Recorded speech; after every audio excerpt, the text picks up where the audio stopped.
Baik, sekarang kita lanjutkan soal nomor 14 ya dari buku paket Matematika Tingkat Lanjut SMA kelas 11, Kurikulum Merdeka Belajar halaman 47. Tentukan persamaan kuadrat yang mempunyai solusi yaitu X1 sama dengan I dan X2 sama dengan 1/1 plus I.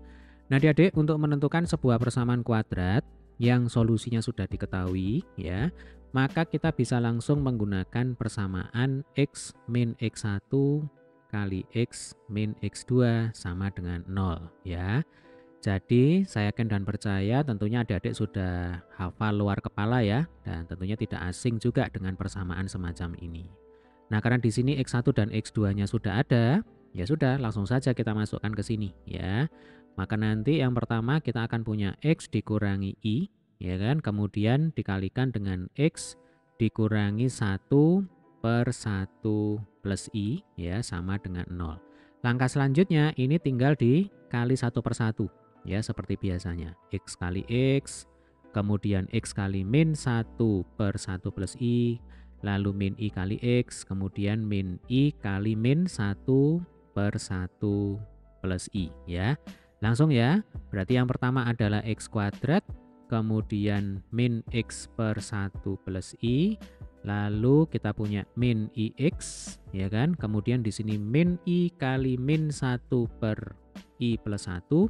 Ya berarti nanti jadinya adalah plus I/1 plus I ya, ini sama dengan 0. Nah, di sini untuk menghilangkan per 1 plus I, maka ruas kiri dan ruas kanan bisa kita kalikan dengan 1 plus I. Ya, Dek ya. Jadi ruas kiri dan ruas kanan nanti cukup ada dikalikan dengan 1 plus I. Supaya apa? Supaya per 1 plus I ini bisa kita hilangkan ya. Oke, berarti yang pertama X kuadrat kali 1 plus I. Ya, semuanya harus dikalikan dengan 1 plus I. Ya, harus adil. Kemudian di sini ada min X per 1 plus I. Nah, kalau dikalikan dengan 1 plus I, maka 1 plus I-nya ini akan hilang. Ya kan, saling dicoret. Maka tinggal atasnya saja yaitu minus X. Kemudian kita punya min IX kali dalam kurung 1 plus I. Kemudian yang ini juga sama ya. Nanti 1 plus I ya, itu akan saling menghilangkan dengan 1 plus I yang di sini. Jadi kan I per 1 plus I kali 1 plus I. Berarti 1 plus I-nya kan bisa dicoret. Nah, tinggal atasnya saja yaitu plus I. Kemudian kalau 0 dikalikan dengan bilangan berapapun, termasuk di sini dikalikan dengan 1 plus I, ya tetap sama dengan 0. Ya. Nah, langkah selanjutnya, ya, ini kita kalikan masuk. IX kali 1, kemudian min IX kali I. Nah, kalau yang ini biarkan saja. Ya. Jadi, kalau kita berbicara tentang persamaan kuadrat, itu kan bentuk umumnya adalah AX kuadrat plus BX plus C. Nah, berarti di sini nanti A-nya itu sudah ketemu yaitu 1 plus I. Jadi yang nempel dengan X kuadrat itu adalah nilai A-nya. Begitu ya.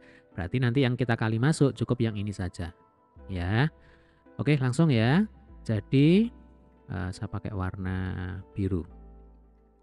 Ini X kuadrat ya kali dalam kurung 1 ditambah I, kemudian ini min X, lalu min IX kali 1 hasilnya tetap min IX. Kemudian min IX kali I berarti nanti hasilnya adalah min I kuadrat dikalikan dengan X ya. Kemudian ini plus I kita tulis ulang sama dengan 0 tinggal kita tulis ulang. Nah, di sini ada bentuk min I kuadrat. Ingat, kalau I kuadrat itu hasilnya adalah negatif 1. Ya. Kalau I itu akar min 1, berarti kalau I kuadrat itu hasilnya adalah min 1. Berarti kalau di sini ada bentuk min I kuadrat dikalikan X ya, itu artinya bisa kita tulis menjadi min ya, dalam kurung min 1 dikalikan dengan X ya. Minus ketemu minus, hasilnya adalah plus. Ya, berarti ini kalau kita tulis ulang ya, supaya enak dipakai belajar. X kuadrat kali 1 plus I dikurangi X dikurangi IX, ya Dek ya. Kemudian di sini plus IX. Ya, kok plus IX? Plus X ya. Karena minus ketemu min 1 itu hasilnya adalah plus 1. Nah, berarti ini plus X ya, bukan plus IX. kemudian ditambah I sama dengan 0. Maka min X di sini kalau kita jumlahkan dengan plus X itu akan sama dengan 0 ya. Enaknya ini dicoret saja. Nah, sehingga bentuk persamaan kuadrat yang ditanyakan adalah X kuadrat kali dalam kurung 1 plus I ya. Kemudian dikurangi IX ditambah I sama dengan 0. Nah, ini jawabannya. Jadi nanti A-nya itu adalah 1 plus I ya. Jadi A itu adalah yang nempel ya dengan X kuadrat. Nah, berarti di sini yang nempel dengan X kuadrat itu adalah 1 plus I. Maka A-nya ya 1 plus I ini. Oke. Kemudian untuk B-nya itu adalah min I. Jadi kalau B itu yang nempel dengan X, berhubung yang nempel dengan X itu adalah min I, berarti B-nya adalah min I. Kemudian C-nya di sini adalah plus I. Nah, ini walaupun tidak ditanyakan di soal ya, tetap saya tuliskan di sini supaya enak dipakai belajar begitu. Oke, demikian tadi adalah pembahasan untuk soal nomor 14. Terima kasih.